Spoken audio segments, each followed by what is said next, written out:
What's up guys, ito naman po si Kuya Sir at nakakita ako na naman ng isang video dito na medyo controversial, no? So, sabi dito sa video na to, okay, tingnan natin. Ayan guys, gitna natin para makita nyo. So, ayan. So, sabi dito, pares ni Diwata, hindi lasang pares. So, guys, panoorin natin.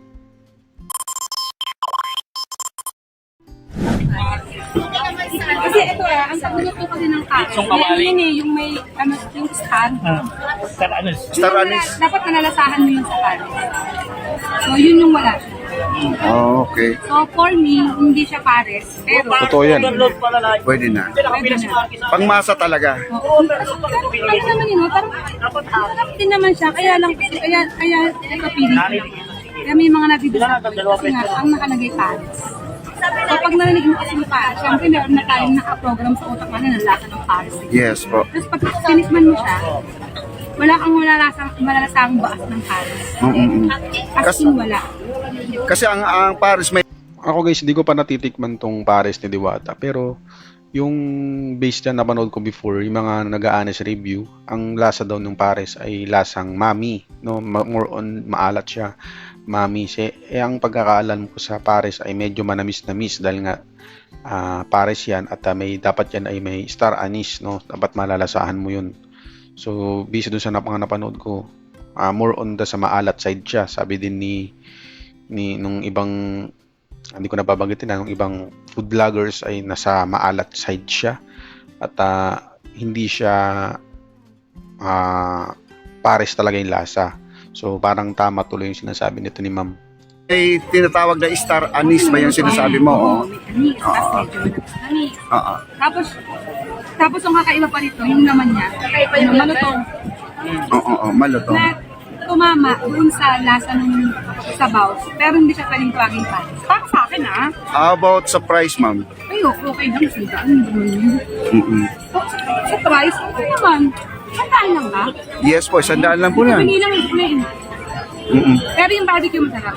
Okay. Yung barbecue daw masarap. Patok doon sa barbecue, ang Paris medyo kasi Yung chicken, hindi natin natikman. Alam mo, dapat natikman natin yung chicken yun. Diba? meron po, kakaluto lang po yung May kaso pipilan lang tayo mahaba eh. pipila ka talaga. Mahaba eh.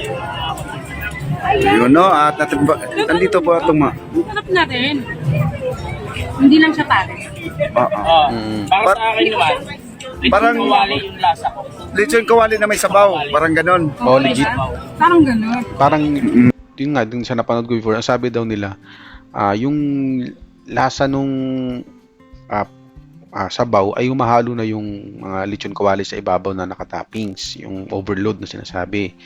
Yun yung humahalo dun sa sabaw kaya naglalasang lechon kawali yung sabaw dahil dun.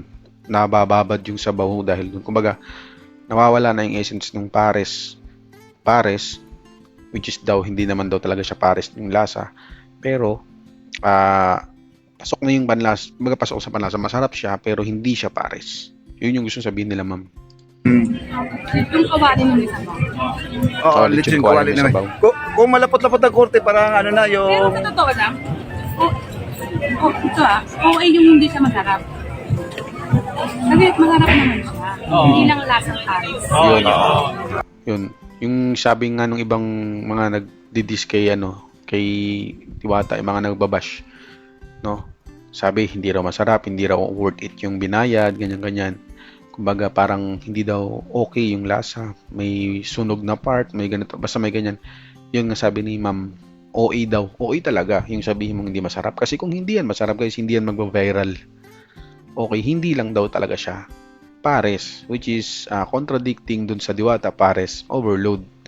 Pero ako ang hinuha ko diyan, ang opinion ko diyan, kaya siya ako na lang papagandahin ko na lang. Kaya siya naging pares is kanin. Ang pares niya ganito, may pares siyang ganito. Lahat kumbaga pares na lang literally, hindi yung pares na luto.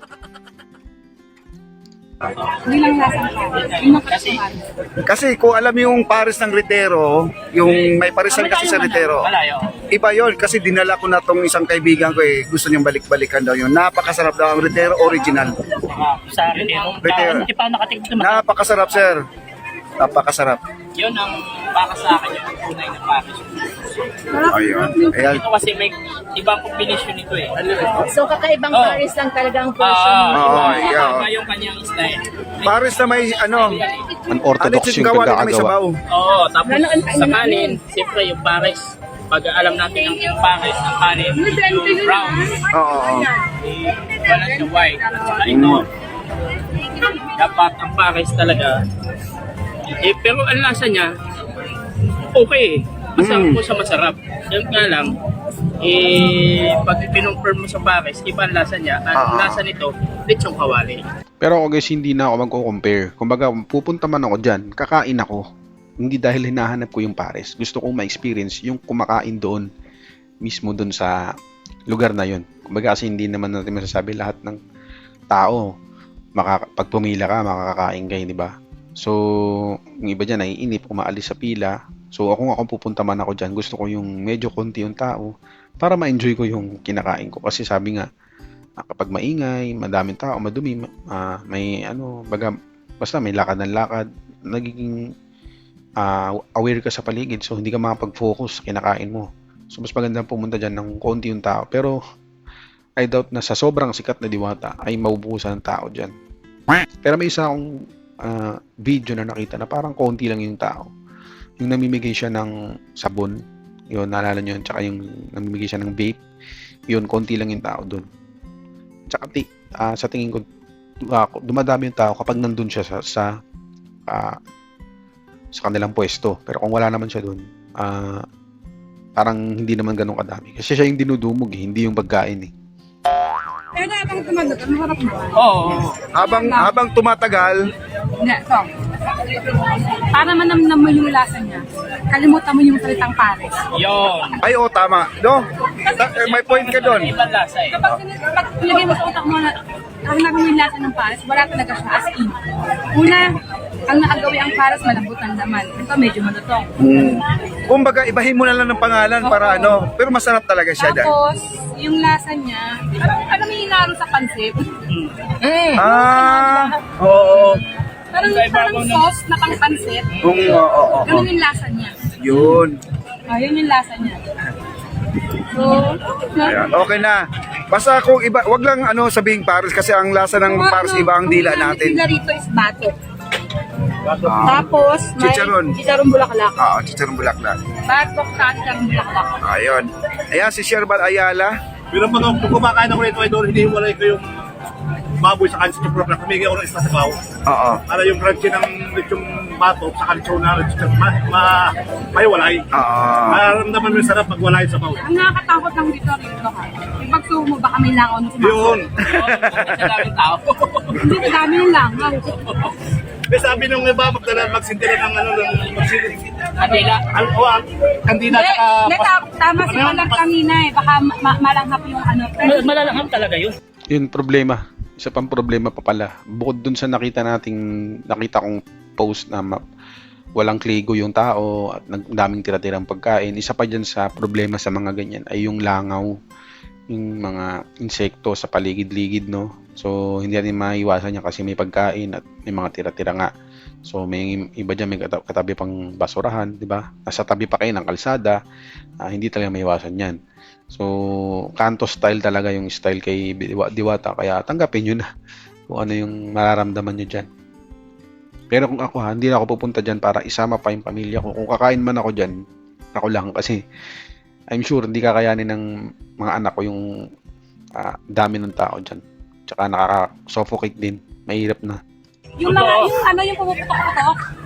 Yung insect, ano ba yun? Meron siya electric Blue light, blue light. Blue light, oo. Blue light. Ang kwan dito, sa totoo lang, pag hapon ka kumain dito, nag-aagaw yung dilim at liwanag. Simple mangyayari pakain. Yung gamo, kasi hindi may iwasan ko dito eh. Nasa labas tayo eh.